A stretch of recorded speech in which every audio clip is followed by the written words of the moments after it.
Je sais.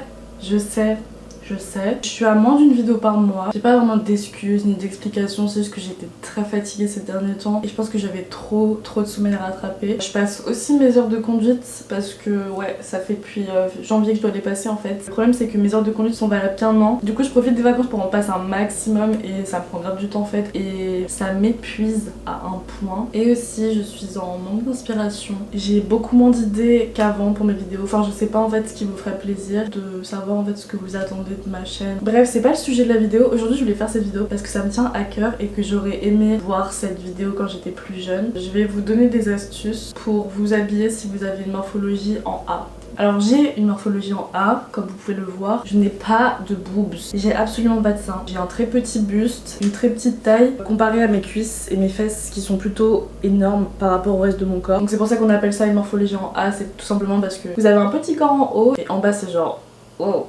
C'est vraiment pas évident de trouver des vêtements adaptés aux petites poitrines, des vêtements adaptés aux grosses fesses, grosses cuisses mais petites tailles. C'est pour ça que je vais un peu traiter de tout ça dans cette vidéo. On va commencer par la partie poitrine et on finira par la partie jambes. Donc juste avant de commencer cette vidéo, je tiens juste à préciser que ce n'est pas un partenariat, je suis pas payée pour faire ça. Je devrais pas avoir à le dire et c'est chiant que je doive le dire. Mais le problème c'est que si on vous dit que c'est un partenariat, la plupart du temps vous allez zapper et pas écouter alors que c'est super important. Ça fait un an que j'ai fait un partenariat avec l'application eBay Club. C'est un des rares produits de partenaire que j'utilise encore actuellement et que j'ai utilisé tout au long de l'année dernière. Et c'est pour ça que je voudrais vous repartager l'astuce parce que c'est génial, ça a changé ma vie. Le principe de l'application, ça repose sur le cashback. Donc en gros, vous allez passer une commande sur un site et grâce au site, on va vous rembourser un certain pourcentage de cette commande et tout va dépendre en fait de ce que la marque propose sur le site. Par exemple, Asos propose 13% remboursé via l'application. C'est-à-dire que si vous allez sur Asos sans utiliser l'application, vos 13% vont pas être remboursés. Donc si vous êtes sur eBay Club et que vous allez sur le site Asos et que vous passez une commande de 100 € par exemple, vous allez être remboursé de 13 €.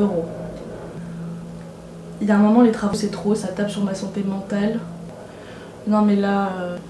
Bref, je disais. Et donc ces 13 € vont aller sur votre cagnotte eBay Club. Votre cagnotte eBay Club, soit vous pouvez la réutiliser, soit vous pouvez la verser sur votre compte bancaire, soit vous pouvez la verser sur votre compte PayPal. En fait, le but de l'application, c'est d'économiser des sous en achetant. Et vous avez tout plein de sites sur l'application. Vous avez la Fnac, Darty, Cdiscount, Conforama, Asos, La Redoute, Sephora, Amazon, oui SNCF. Je sais pas, tu vois plein de trucs du quotidien. En fait, tu t'y penses pas, mais tu peux grave économiser des sous dessus. Là, ma cagnotte, elle s'élève actuellement à 72,93 €. J'ai sacrément dépensé mais j'ai sacrément économisé aussi. Du coup j'ai un lien de parrainage, je vous mettrai juste en haut dans la barre d'infos. En gros si vous vous inscrivez avec mon lien, vous gagnez 3 € dans votre cagnotte direct sans rien faire juste pour vous être inscrit.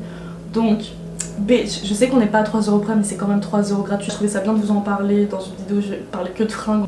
De rien. On va commencer par le début du commencement. J'ai pas de sein. I am flat. En fait je suis tellement plate que quand les gens me demandent quelle taille de soutif je fais, bah je suis pas capable de leur répondre. Disons que même des bonnets A c'est trop grand pour moi. Quelle tristesse. Et en gros je sais pas si vous le savez mais il y a une taille en dessous du bonnet A qui s'appelle le AA. En gros des tailles qu'on trouve en général sur internet. Oui tellement je n'ai pas de sein je dois acheter mes sous-vêtements sur internet. C'est trop drôle. En fait je voulais essayer l'effet ultra push-up. Sauf que pour que le push-up fonctionne il faut que tu aies une base avec quoi travailler. Chose que j'avais pas. Donc ouais là j'ai des soutiens-gorge push-up qui attendent désespérément.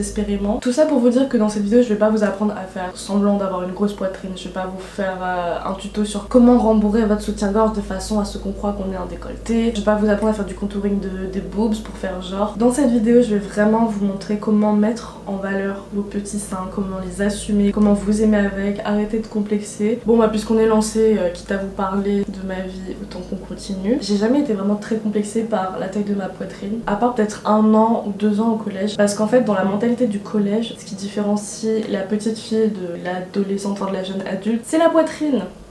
Alors c'est totalement faux et stupide, mais c'était la mentalité du collège et du coup j'ai reçu beaucoup de remarques en mode ah mais t'as pas de sein en fait. Merci Einstein, je ne le savais pas. Genre si une nana va vous dire ah ouais mais moi j'ai des seins, toi t'as pas de seins, tu te sens comment? Ça fait bizarre de savoir que les mecs ils ont plus de seins que toi. Ah mais t'es pas une fille en fait. Ah mais ma pauvre tu sais pas ce que ça fait d'avoir un décolleté. Enfin non mais il y a encore des filles à 19 ans qui m'ont sorti ça. Et je me dis mais en fait ces filles c'est vraiment des connasses qui ont que ça à offrir et qui se reposent sur une poitrine. Genre c'est hyper triste quand on y pense. C'est des filles, t'es là, genre tu leur parles, elles font ah ouais mais moi j'ai des boobs. ok. Et même si un mec ose vous dire ouais mais en fait ça va pas trop être possible, en fait t'as pas de sein, déjà ce bolosse tu vas arrêter de lui parler, tu fonces dans la direction opposée, parce qu'un mec qui va te remballer et refuser de sortir avec toi uniquement parce que t'as pas de sein, c'est quoi ça? Ok, le mec il veut sortir avec une paire de seins, bah laisse-le aller vers une fille qui a juste une paire de seins, tu vois ce que je veux dire? Franchement tu perdras rien. Et quand je suis arrivée au lycée, en fait je me suis rendu compte que bah genre les gens avaient plus du tout cette mentalité. Avoir une petite poitrine ça m'a jamais mais jamais empêché de sortir avec quelqu'un. Et j'ai eu de la chance peut-être, mais jamais aucun de mes ex m'a fait de remarques déplacées ou en mode blessante, en mode t'as pas de seins. Genre tous mes ex limite préféraient ça. Et je dis pas que votre confiance en soi repose sur votre partenaire, ça a rien à voir, mais juste le fait de voir que bah on me repoussait pas par rapport à mon complexe, que les gens s'en fichaient mais totalement. Si j'en parlais pas, personne n'allait m'en parler. Jusqu'au jour où j'ai découvert India Marie. Donc c'est une mannequin. La première chose qui m'a frappée chez elle quand je l'ai vue, c'était que genre elle avait la même poitrine que moi, c'est-à-dire genre zero. Je l'ai trouvée tellement belle. Elle m'a vraiment fait aimer les petits seins. Enfin j'ai trouvé ça tellement beau sur elle. J'ai fait that's not bad though. En fait, quand on y pense, il y a énormément d'actrices qui ont vraiment pas de poitrine et qui font du A, ou même des mannequins. Avoir une petite poitrine, bah ça va pas vous handicaper dans la vie en fait. Ça les a empêchés d'être célèbres? Non. Ça les a empêchés d'être mannequins? Non. Ça devrait pas être un complexe, et au contraire, vous avez de la chance parce que vous avez tellement d'avantages. J'ai fini de raconter ma vie, mais tout ça pour vous dire que voilà, faut les aimer, faut leur donner de l'amour, il faut les mettre en valeur. Donc ce conseil, je pense, il va pas s'appliquer aux filles qui sont très complexées par leur petite poitrine, même les filles qui sont peut-être au collège, mais en gros, mon premier conseil ce serait d'arrêter les sous-vêtements. D'arrêter les soutiens-gorge. Tout simplement parce que ça vous sert à rien. Vous avez aucun soutien, genre vous nagez dedans. Alors peut-être qu'il y a des filles que ça aide. Enfin, j'ai toujours trouvé ça inconfortable parce que ça me serrait de ouf au niveau de la cage thoracique. Mais en soi, genre ça faisait même pas remonter ma poitrine en fait. Ça donnait juste une forme arrondie sur le vêtement. C'est pour ça que j'ai gardé uniquement 3 soutiens-gorge. C'est parce que il y a des vêtements évidemment qui me vont pas. Je reviendrai dessus après. Mais c'est pour ça que des fois j'aime bien porter un soutien-gorge parce que je trouve ça purement esthétique et je trouve ça vraiment pas pratique quand on n'a pas de poitrine comme en fait. Donc vraiment lâchez-les, libérez-les. Si ça vous dérange qu'on aperçoive vos tétons, il y a ce qu'on appelle des caches tétons. Ouais, je sais, ça existe, c'est ouf. Personnellement, j'en ai jamais mis parce que bon, flemme à chaque fois d'en mettre tous les jours, d'en racheter tous, ça fait un coup à la fin. Et je vous dis ça en fait parce que assumer sa petite poitrine plutôt que de la camoufler, ça donne tout de suite un côté plus sexy, tu vois. Et c'est pour ça que je dis que cette astuce sera pas pour tout le monde parce qu'il y a des filles qui vont trouver ça totalement vulgaire. J'ai déjà fait une vidéo de pourquoi j'ai arrêté de porter des soutiens-gorge, je vous laisse la regarder si ça vous intéresse. Mais voilà, j'ai mes raisons éthiques et mes raisons esthétiques aussi de ne pas en porter. Vu que nous n'avons pas de décolleté, en fait, profitez-en pour mettre en valeur vos épaules et votre clavicule. Portez vraiment des hauts, vous savez, des hauts à épaules dénudées. C'est hyper beau, j'adore. En plus, vu que théoriquement on n'a pas besoin de porter de soutien-gorge, c'est encore plus beau parce qu'en général, vous savez, les hauts à épaules dénudées, c'est pas vraiment fait pour être porté avec des soutiens-gorge. Et juste la clavicule et les épaules, c'est hyper féminin, genre. Elles sont vraiment hyper violente mes clavicules, genre what the fuck. Vous pouvez aussi dénuder votre dos, j'adore ça et c'est pour ça que j'ai fait un tatouage sur le dos. Je sais même pas si je l'ai montré sur YouTube encore. Ouais, mais en gros j'ai fait un tatouage sur le dos parce que je porte énormément de vêtements avec un dos dénudé parce que je trouve ça trop beau. Et pareil, quand on porte une robe avec un dos dénudé ou un haut comme ça, en fait on n'est pas censé porter de soutien-gorge. Et vu que nous n'avons pas ce problème là, bah c'est génial en fait. Donc voilà, mettez bien votre dos en valeur, parce que ça fait pas du tout vulgaire en fait vu que c'est le dos. Alors là je vais dire un truc assez contradictoire, mais osez le maxi décolleté. Donc quand je dis maxi décolleté, c'est un décolleté qui peut plonger jusque là quoi. Et en fait on a de la chance parce que ça fera très rarement vulgaire. J'ai plein de combinaisons, de robes comme ça avec un hyper grand décolleté et vu que bah mes boobs ne se touchent pas, j'ai l'impression d'être Homer Simpson. Vous allez pas avoir le stress de se dire oh là là, j'ai un téton qui va dépasser parce que mes seins bougent. Non, justement quand on a des petits seins en général, les petits seins sont fermes et restent à leur place. Je dis pas avoir un décolleté large, je dis avoir un décolleté très plongeant. Ce sera pas un souci vraiment. Je vais prendre l'exemple de la robe parce que ce sera plus simple à imager. Si jamais vous portez une robe, optez pour des robes qui ont des motifs, de la texture, qui ont des froufrous, qui ont des plis en fait à l'avant au niveau de votre buste. Bah par exemple comme cette robe, elle aurait pu être simple, mais en fait il y a des coutures qui font que ça met un peu en valeur ta petite poitrine. Vous savez les robes en satin, bah j'en ai une beige magnifique, donc avec un décolleté, mais elle est simple, il y a rien de spécial, enfin les coutures sont pas folichonnes, c'est basique quoi. Et j'ai une robe en satin vert magnifique, elle a des détails qui mettent en valeur tes hanches et en fait il y a du relief au niveau de la poitrine, ça donne l'impression que j'en ai plus, ça donne un côté un peu plus sexy tu vois. Donc ouais je parlais des robes mais ça marche avec tout, genre avec les chemisiers, avec les t-shirts. Un avantage de ouf c'est qu'on peut porter des bustiers sans tout le temps devoir replacer la poitrine, sans que ça tombe tout le temps. En plus ça revient trop à la mode, vous savez les tendances des années 90-2000,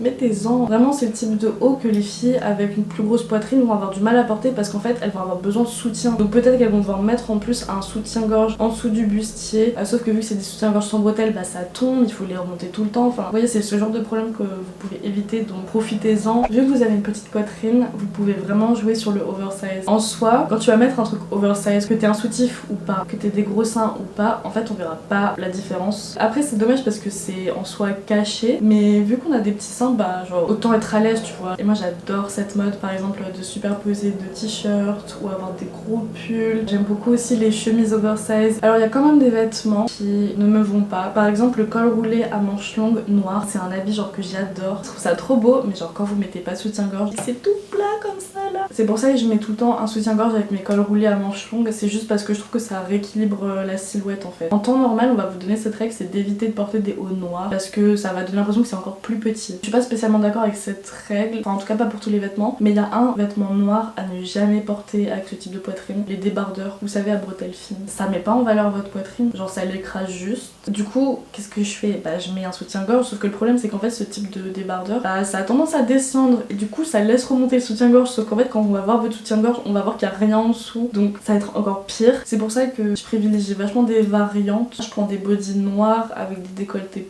plongeants, des t-shirts avec des détails, de la dentelle. Enfin, vous voyez, j'essaie de trouver des alternatives à ce débardeur. Pourtant c'est un basique, mais c'est un basique qui personnellement ne me va pas. Genre. Niveau maillot de bain, il y a vraiment un truc à éviter, c'est genre les hauts de bikini taillés trop large. J'adore ce maillot de bain, il est magnifique, il est en satin, il a des détails trop beaux. Dites-vous que c'est un S, c'est la plus petite taille. Le problème du coup c'est qu'en fait les pads là devant ils sont vraiment trop grands et du coup bah dedans je nage. C'est ultra pas esthétique. N'hésitez pas à prendre, vous savez, les hauts de maillot style tiny bikini. J'ai pas de mots mais je vais vous montrer des images, ça va être plus parlant. J'aime bien aussi les maillots une pièce mais qui sont bien coupés. En fait j'ai un maillot comme ça qui a la même coupe que cette robe et donc qui met un peu en valeur ma petite poitrine. Prenez pas les maillots de bain basiques où il faut vraiment un décolleté pour que ça fasse joli. Genre prenez des maillots avec des coupes un peu spéciales. Donc voilà, c'était à peu près tout pour la poitrine. Cette partie va être beaucoup plus rapide mais je vais vite fait vous parler en fait du bas de mon corps. Quand tu as ce type de morphologie, donc que tu as une petite poitrine et des grosses cuisses, c'est hyper important de mettre tes jambes en valeur. Par exemple, tu peux porter un t-shirt avec une veste longue et un short et en fait on veut voir tes jambes, mais c'est des super belles jambes, bien formées, bien rebondies, montre-les. Et même en soi c'est logique, par exemple si tu vas porter un pantalon rouge et que le reste de ta tenue est noire, bah directement et inconsciemment notre regard il va se diriger vers les jambes. Qu'est-ce qu'on s'en fout de ta poitrine, tu vois, quand tu vois un pantalon rouge, on va faire waouh, on va pas faire ah, je crois que sous ton t-shirt en fait t'as pas de boobs, genre non. Je trouve que ce qui va bien avec notre morphologie c'est les jeans droits ou les jeans mom ou les jeans boyfriend. Après c'est assez dur de trouver des jeans adaptés à la morphologie, c'est-à-dire des jeans qui te servent vraiment à la taille mais qui sont un peu loose au niveau des fesses. Je galère encore actuellement avec ce problème mais j'ai trouvé quelques beaux jeans qui me vont. Déjà je vais commencer avec mon short, ça doit faire 3 ans que je l'ai et j'ai jamais trouvé un short aussi bien taillé et étonnamment je l'ai trouvé à Pull&Bear. C'est un short qui est hyper serré à la taille, les fesses sont hyper larges et du coup c'est ce type de short qui ira pas aux filles assez fines, donc c'est-à-dire qui ont des fesses proportionnées avec leur taille parce qu'en fait elles vont nager dedans. Sinon évidemment c'est pas un mythe et on vous le dit pas pour rien mais Levi's ils ont des super bons modèles. Je sais pas pour les jeans skinny et slim, moi j'achète que des jeans mom ou des jeans un peu vintage, enfin un peu louche chez Levi's. Donc mes modèles préférés c'est le 501 et le 901. Donc la différence en fait c'est que le 901 c'est la version taille haute du 501. Donc en fait ce qui m'énerve c'est que c'est des jeans qui ont des boutons, ça fait péter des câbles mais je sais pas pourquoi c'est ceux qui sont les mieux taillés. Donc le 901 c'est vraiment le jeans taille haute vintage. Je parlerai des tailles après mais vous voyez il est un petit peu large au niveau des cuisses, des fesses, il brille un petit peu. Par contre au niveau de la taille il est hyper serré. C'est rare d'avoir des putains de coupes comme ça de jeans, du coup voilà vraiment retenez. Je vous conseille vraiment le 901. Après je sais qu'il est plus dur à trouver que le 501. Le 501 est encore commercialisé mais le 901 c'est plutôt des vêtements de seconde main, dans les brocantes, sur Vinted. Le 501 c'est un jeans qui fait des fesses de malade. Donc déjà que vous avez des belles fesses et des belles cuisses, là il va vraiment vous mettre en valeur. Il est entre une taille basse et une taille haute, il arrive au nombril mais il le cache pas. Pareil, la taille est vraiment fine donc ça c'est génial. Après encore une fois tout dépend de votre taille chez Levi's et je sais à quel point c'est dur de trouver sa taille chez Levi's parce que théoriquement si tu fais un 36 chez Levi's tu fais un 26. That's bullshit. Très clairement je suis comme un tout petit 38 et je suis un gros 36 donc je suis vraiment un 37 en fait. Mais je rentre pas dans du 27 hein. Le jeans bleu là que vous voyez c'est du 29 donc je suis un peu serrée genre au niveau des fesses mais le jeans il s'assouplit dans la journée. Pour le 901 là le jeans blanc j'ai pris du 30 parce que je voulais un peu cet effet loose mais vous voyez du 30 ça équivaut à du 40 et à aucun moment ce jean c'est du 40. Du coup vous voyez les tailles dans les collections vintage elles sont très compliquées et là vous allez me dire ah ça coûte cher un Levi's, on n'a pas tous les moyens d'investir 100 € là-dedans. Ouais, je suis totalement d'accord avec vous, 100 €, investir dans un jeans c'est beaucoup. C'est pour ça que je vous conseille de l'acheter d'occasion. Il y a des très bons jeans qui sont en très bon état, que ce soit sur le Bon Coin, Vinted, Etsy, eBay. Même vous allez en friperie ou dans des brocantes. Sur Vinted, vous pouvez trouver des 500 à partir de 5 € en fait. En général, ça va de 5 € à 25 €, mais vous voyez qu'on est très loin des 100 €. Donc voilà, je pense que la vidéo était suffisamment longue. J'espère qu'elle vous aura aidé. Si vous avez d'autres astuces de ce type, parce qu'évidemment j'ai pas tout dit dans cette vidéo, vous pouvez les mettre en commentaire. Encore une fois, en fait, si vous avez envie de porter un vêtement, bah portez-le, vous dites pas ah j'ai pas de seins, ah j'ai trop de seins pour porter cette tenue, genre. Moi je vous donne mon avis, mon ressenti, ce qui me va le mieux ou pas selon mes goûts, mes préférences. Mais voilà, j'espère quand même en avoir aidé certaines. Vous pouvez vous abonner à mon compte Instagram et à ma chaîne YouTube si c'est pas déjà fait. Et je vous fais de très gros bisous et je vous dis à la prochaine vidéo. Bisous!